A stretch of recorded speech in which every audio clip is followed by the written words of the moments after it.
안녕하십니까. 신인기대 국방TV 시큐리티 뉴스입니다. 자, 오늘도 아주 중요한 안보 이슈들 알려드리겠습니다. 자, 우크라이나에서 어제 제가 오후에 시큐리티 뉴스를 통해서 알려드렸었죠. 이 우크라이나 군이 에이테킴스 미사일을 통해서 이 크림반도에 있는 벨벳 공군기지를 강습했습니다. 근데 그 전과가 이제 나왔어요. 그런데 우크라이나 군이 또 거기다가 에이테킴스를 대량 쏘았습니다. 완전히 그냥 때리대 또 때려서 벨벳 기지 이제 더 이상 사용할 수 없는 지경까지 간 것 같은데 탄약고까지 그냥 유포를 하는데 그냥 어우 번쩍합니다. 이런 상황. 그리고 후티가 오래간만에 또 뭐 하나 지금 발표를 했는데 정말 기가 찬 상황. 그리고 우리 한국 외교의 아주 우려스러운 상황 같이 살펴보겠습니다. 첫 번째입니다. 한동안 잠잠했던 예멘 후티 반군이 홍해 해상교통로 보호 임무를 수행하고 있는 미 해군 이지스 구축함을 대파시켰다고 주장하고 나섰습니다. 영상도 공개했는데 초록은 동색, 유유상종이라는 말이 왜 있는지 알 것 같습니다. 자신들을 예멘군이라고 주장하고 있는 후티 반군이 현지 시각 5월 15일 홍해에서 미 해군 구축함과 미국 관련 화물선을 공격했으며 해당 선박들이 대파됐다고 야히야 세리 후티 반군 국방부 대변인이 현지 시각 5월 15일 밝혔습니다. 세리 대변인은 예멘군은 수요일 오전 홍해에서 미 구축함 메이슨을 향해 여러 발의 효과적인 해군 미사일을 발사했으며 이 미사일이 정확하게 표적을 강타했다고 확신한다 라고 밝혔습니다. 후티 반군 지도자 모하마드 알리 알 후티 역시 성명을 내고 우리 바다에 남아있는 메이슨의 존재는 그 자체로 불법이고 범죄이며 테러라며 배를 고치러 떠나는 것이 그들의 신상에 좋을 것이다 라고 위협했습니다. 알레이버크급 플라이트 2A 이지스 구축함인 메이슨함은 이지스 베이스라인 9을 갖춘 전투함으로 탄도미사일과 일반 공중 표적에 동시 대응할 수 있는 통합 공중 미사일 방어 능력을 갖추고 있는데요. 후티는 여러 발의 미사일을 쏘아서 메이슨을 대파시켰다며 홍해 제해권을 자신들이 갖고 있다고 주장하고 있습니다. 후티 측 선전 계정 인플루언서들은 메이슨이 피격되는 장면이라고 주장하는 영상과 불타고 있는 장면이라고 주장하는 사진을 공유하고 있는데요. 해당 자료들은 각각 2013년과 2023년에 촬영된 것으로 메이슨과는 관련이 없는 것으로 확인되었습니다. 미 중부사령부 역시 해당 사실을 부인하며 메이슨은 5월 14일 4대의 드론 공격을 받아 이를 모두 격추한 것 외에는 교전 사실 자체가 없었다고 밝히고 있는데요. 단 몇 시간이면 들통날 거짓말을 정부 차원에서 떠들고 있는 후티. 왜 이란이나 북한, 하마스, 중국 같은 자들과 같은 편인지 알 것 같습니다. 초록은 동색이죠. 이란, 북한, 하마스, 후티, 중국. 다 똑같습니다. 입만 열면 거짓말, 그리고 뒤통수 치는 것을 서슴지 않게 하죠. 입거 돌뒤. 입만 열면 거짓말, 돌아서면 뒤통수. 자, 메이슨함이 바로 이 배입니다. 알레이버크급 이지스 구축함의 지금 최신 버전이에요. 이 알레이버크급 이지스함은 이지스 베이스라인 9을 탑재하고 있어서 SM3, SM6 등등 최강의 방공 능력을 가지고 있는데 후티가 이걸 정확하게 때렸다라고 주장하는데, 자, 이 사람이 자, 우리가 이 배 때렸어. 그런데 보지는 못했고 정확하게 명중했을 것으로 확신한다 라고 이야기했습니다. 못 봤다 이거죠. 그냥 정확하게 명중했을 것으로 확신한다 라고만 이야기합니다. 자, 그랬더니 이 대변인 발표 직후에 다시 이 후티 최고 지도자인 후티가 직접 나서서 야, 니들 맞은 것 같은데 빨리 배 수리하러 이 홍해를 떠나는 게 신상에 좋을 거야 라고 또 협박을 했습니다. 그러면서 선전 계정들로 활용되고 있는 이 계정들을 통해서 여러 가지 영상들을 인플루언서들이 공유하고 있는데 이런 거. 자, 이게 메이슨함이야 라고 하는데 이 배는 아무리 봐도 동영상 지금 보시겠습니다. 자, 이 배는 아무리 봐도 엄청나게 굵죠. 군함은 이렇게 굵지 않습니다. 아주 날렵하죠. 그래서 이거는 2013년 당시에 홍해에서 표적함, 화물선이죠. 표적함을 강타하는 미사일 발사 훈련의 영상이고요.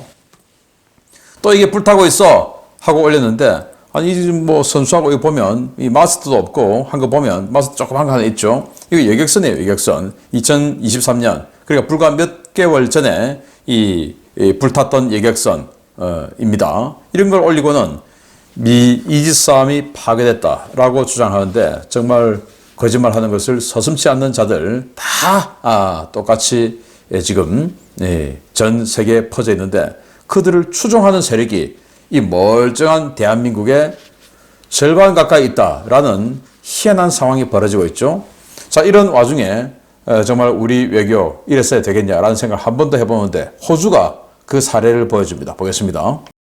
도널드 트럼프 전 미국 대통령의 백악관 재입성 가능성이 점점 높아지고 있는 가운데 세계 각국 최고위급 인사들의 이른바 트럼프 줄서기도 점점 확산되고 있습니다.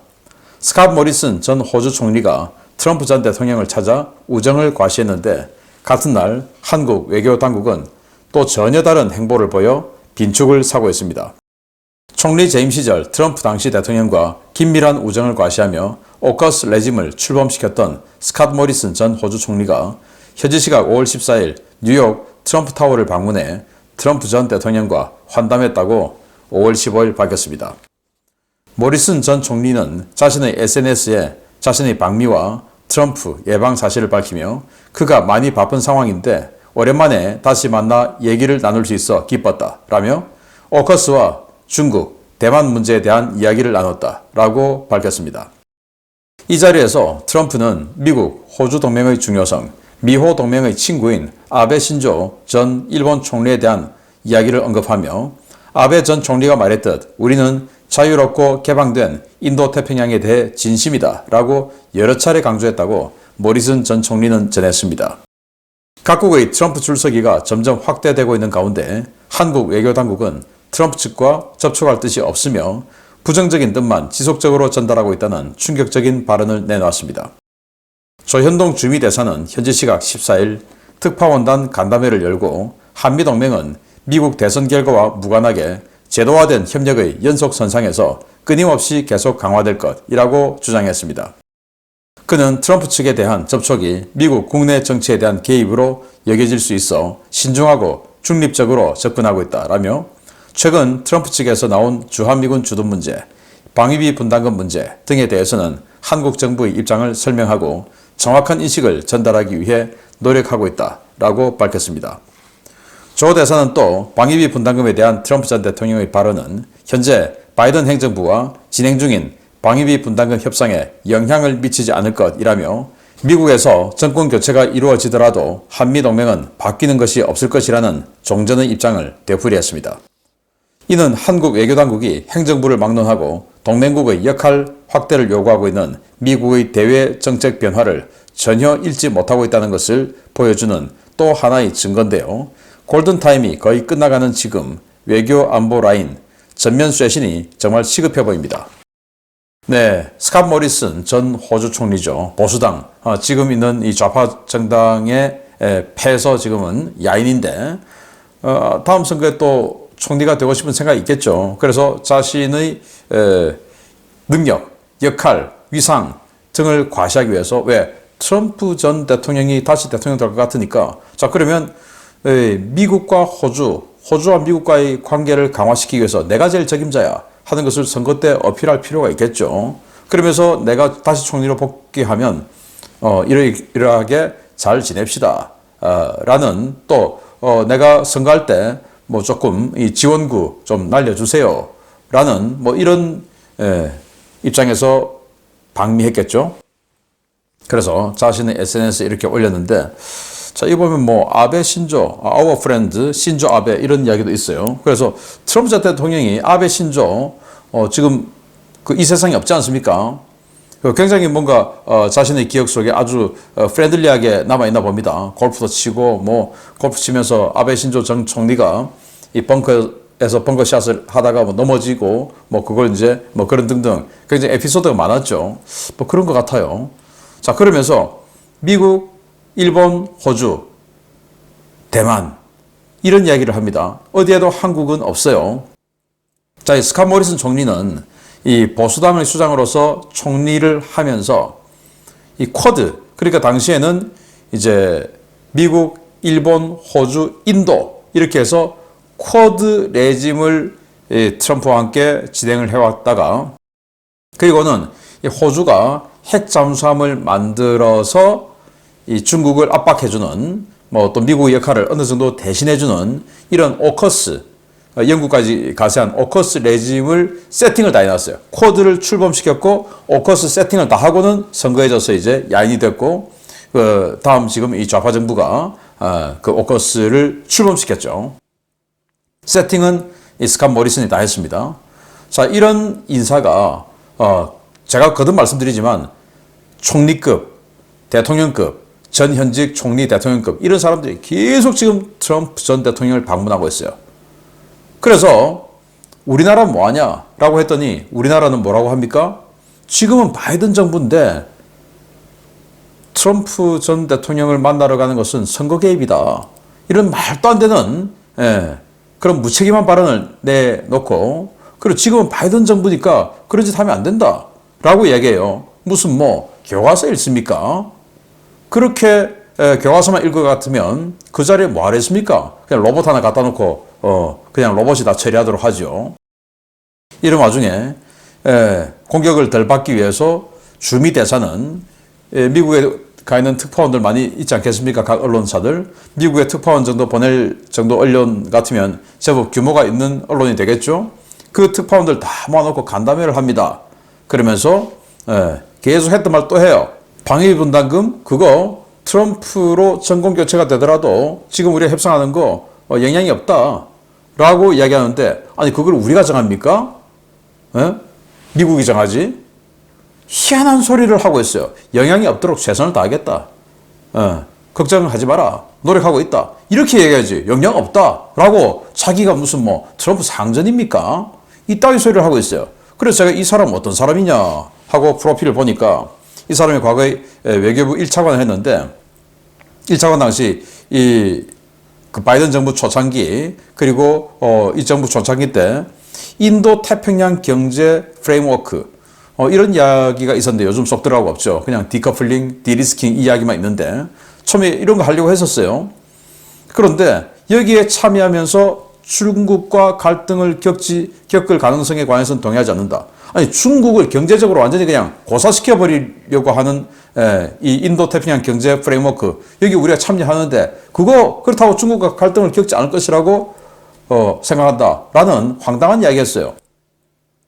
참 뭐 완전 아전인수를 많이 하는 사람인 것 같은데 그러면서 한미 정상회담 끝나자마자 바로 중국에 전화해서 회담 결과를 상세하게 소개했다. 보고했다 그 말이죠. 중국을 상전으로 생각하는 자가 아닌가라고 생각하는데 그런데 이 사람 프로필을 보면 이 북미 3과장 그러니까 미국 관련해서 계속 업무를 한 겁니다.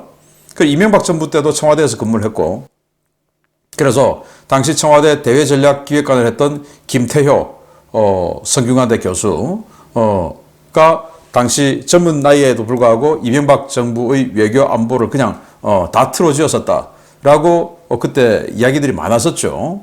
그런데 지금 또 이 김태효 교수가 대통령실에 있어요. 그래서 지금도 외교 안보를 김태효 교수가 다 세팅하고 뭐 좌지우지한다. 라는 이야기들이 있는데, 근데 제가 성균관대에서 석사를 할 때,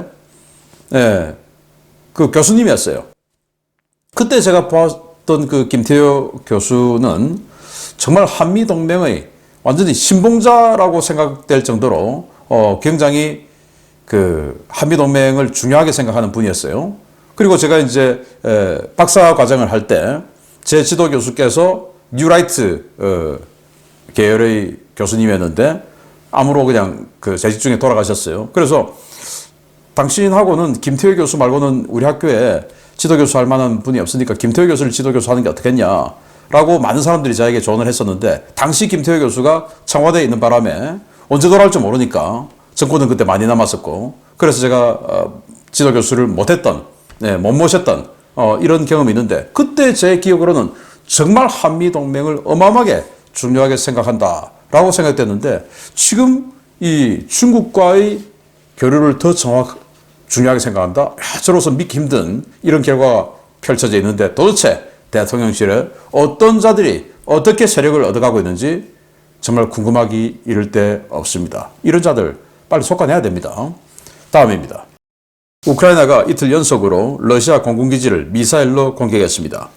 5월 15일에 있었던 첫 공격으로 큰 피해가 발생했는데 5월 16일 같은 표적을 대상으로 실시된 2차 공격으로 해당 공군기지가 그야말로 초토화됐다는 소식입니다. 우크라이나군이 크림반도 세바스토폴 북쪽에 있는 벨벳 공군기지에 이틀 연속으로 에이테킴스 전술 탄도미사일 공격을 가했으며 이로 인해 기지에 배치된 항공기와 방공무기, 탄약고 등이 초토화됐다고 현지 오신트 소식통들이 5월 16일 리포트했습니다. 우크라이나 현지 시각으로 5월 16일 오전 1시에 실시된 이번 공격은 전날 있었던 공격과 마찬가지로 여러 발의 에이테킴스 블록 1A 미사일이 동원됐는데요. 전날 가해진 공격으로 이미 방공진지가 파괴된 벨벳 기지는 추가로 날아온 탄도미사일 파편의 비를 고스란히 뒤집어 썼습니다.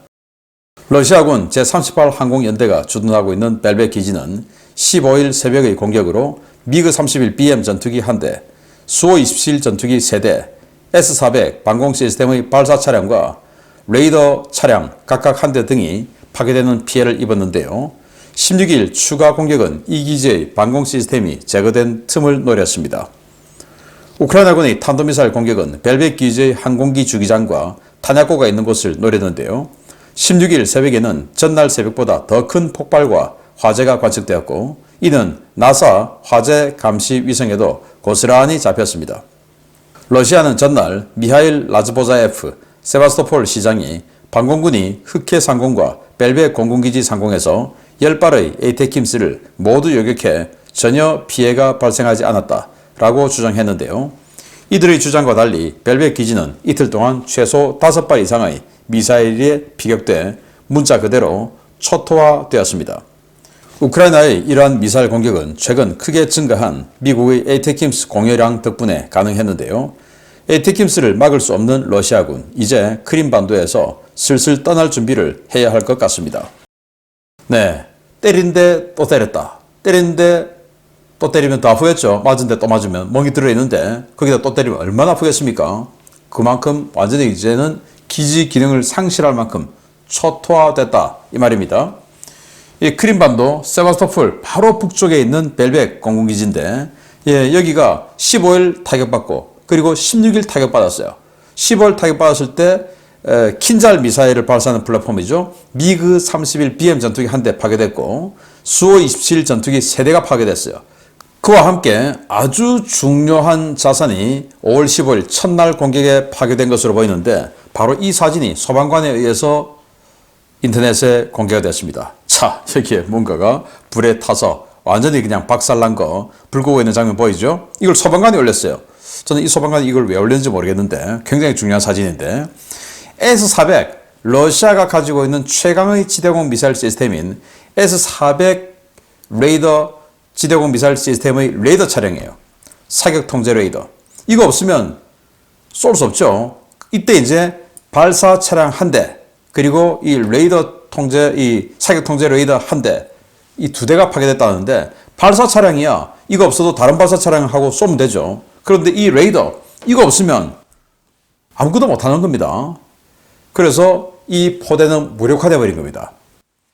그리고는 다시 2차 공격을 했는데 최소 3번의 아주 큰 화염이 있었다라는 거예요. 첫날 최소 2번의 큰 화염, 그리고 둘째 날 3번의 큰 화염. 여기 이제 불타고 있죠. CCTV 동영상 한번 보시겠는데요. 자, 불타고 있습니다. CCTV. 불타고 있다가 정말 어마어마하게 번쩍합니다. 네. 화면이 그냥 하얗게 되도록 번쩍하는데 불타고 있다는 것은 맞았단 말이 되겠죠. 그리고 번쩍하는 것은 탄약고에 유폭이 일어났다 이 말입니다. 이 정도로 지금 이 벨벳 기지가 큰 타격을 입었고 이런 타격을 입히는 데는 이 에이테킴스 미사일의 이 자탄, 수류탄보다 위력이 더 강한 이 자탄 300발이 그냥 쏟아지죠. 이거 한 3발 맞았으니까 한 900발 정도의 이 수류탄 한꺼번에 지금 기지가 맞았다 이 말 아니겠습니까? 그래서 5월 15일 첫 번째 공격 후에 나사 화재 감시 위성 사진을 보면 이렇게 큰 화재가 이 벨벳 기지에 나섰어요. 그 말은 최소 2-3발 맞았다 이 말이 되겠죠. 그리고 이제 하루 만에 불 껐겠죠. 불 끄고 그 다음날 밤에 또 맞은 겁니다. 그래서 다시 또 보니까 이번에는 5개 정도의 큰 화재가 발생했어요. 엄청나게 이틀 동안 맞았다 이 말이 되겠죠. 또 맞은 데 보면 전부 다 주기장, 탄약고 이런 데가 지금 파괴가 됐는데 아마 내일쯤 되면 이 16일 공격에 대한 전과도 나오지 싶은데 첫날 공격에 전투기 4대 그리고 가장 중요한 자산인 전투기보다 최소한 10배 정도의 가치가 있는 S400 포대가 제거됐다라는 거 아니겠습니까? S400이 없으니까 이제는 여기는 그냥 뭐 하늘이 다 열린 거나 마찬가지니까 마구마구 때려버린 거죠. 그래서 내일 정도에 알려드릴 수 있는 이 전과는 훨씬 더 많은 그런 전과가 아니겠나라는 기대가 되는데요. 이 에이테킴스 미국이 대량으로 밀어주고 있으니 이런 전과가 나오고 있습니다. 계속 알려드리겠습니다. 마치겠습니다. 감사합니다.